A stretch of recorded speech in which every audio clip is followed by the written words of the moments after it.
Imagine a bright, sunny morning. The sky is a perfect, cloudless blue. People are heading to work, kids are playing, and the city is just waking up to a normal day. Now, picture all of that vanishing in the blink of an eye. Not from an earthquake, not from a hurricane, but from a man-made catastrophe so immense it rivaled the power of a nuclear bomb. This is the story of the Halifax explosion, an event that obliterated a city in seconds and taught the world a terrifying lesson about the dangers we carry in our own harbors. December 6, 1917. The world is in the midst of the Great War. Halifax, Nova Scotia, is a bustling hub, one of the most important ports in the British Empire. Its deep, ice-free harbor is a critical assembly point for convoys carrying troops, supplies, and munitions across the Atlantic to the battlefields of Europe. The city is teeming with soldiers, sailors, and workers, all part of the massive war effort. Life is fast-paced, but for the residents of Halifax, it's a familiar rhythm. They were proud of their city's role in the war. They had no idea that this very role would bring about their doom. Out on the water, two ships were on a collision course with destiny. The first was the SS IMO, a Norwegian vessel on its way to New York to pick up relief supplies for war-torn Belgium. It was empty and riding high in the water, making it difficult to steer. The second ship was the SS Mont Blanc, a French cargo ship. The Mont Blanc was anything but empty. Its hold was a floating powder keg, packed to the brim with a deadly cocktail of high explosives. We're talking about more than 2,300 tons of picric acid, 250 tons of TNT, 246 tons of benzol, and 62 tons of gun cotton.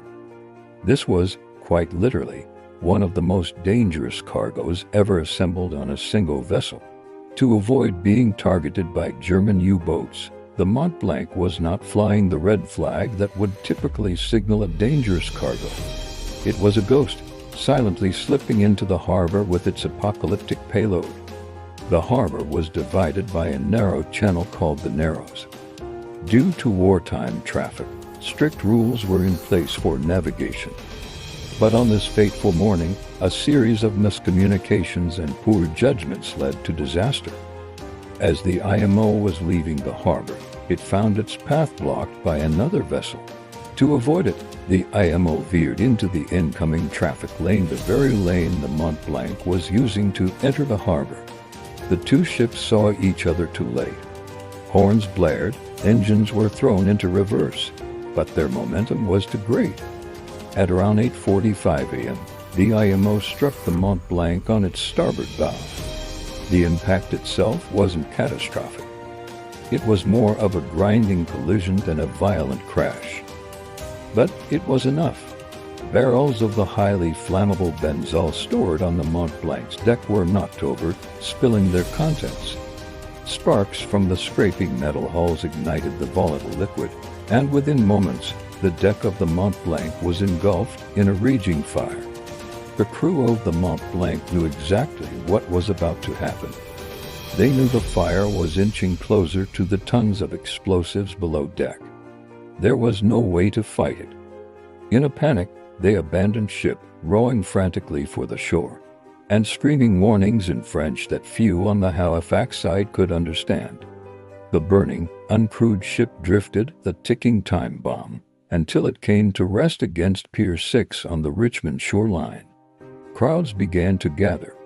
From a distance, it was a dramatic spectacle. A ship on fire in the harbor.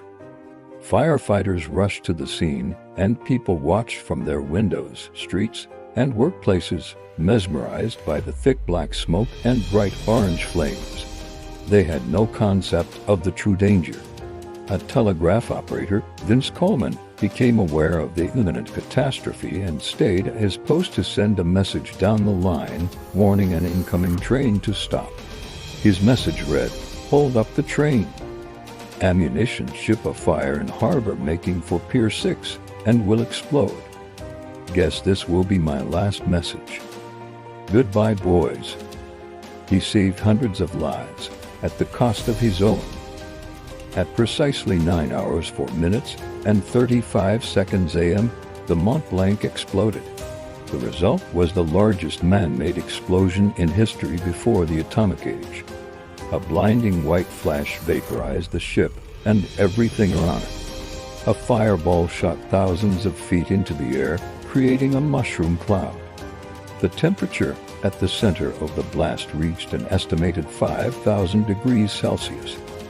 The water in the harbor boiled, vaporizing and creating a powerful tsunami that surged upwards, crashing into the shore and sweeping people and debris away. On land, the shockwave was apocalyptic. It traveled at over twice the speed of sound, flattening everything in its path for over a square mile. Entire neighborhoods were instantly obliterated. Buildings made of wood, brick, and stone disintegrated into dust and splinters. The blast was so powerful it shattered windows 50 miles away and was heard hundreds of miles further. It created a vacuum effect, so after the initial blast wave passed, the air rushed back in with hurricane-force winds, adding to the destruction.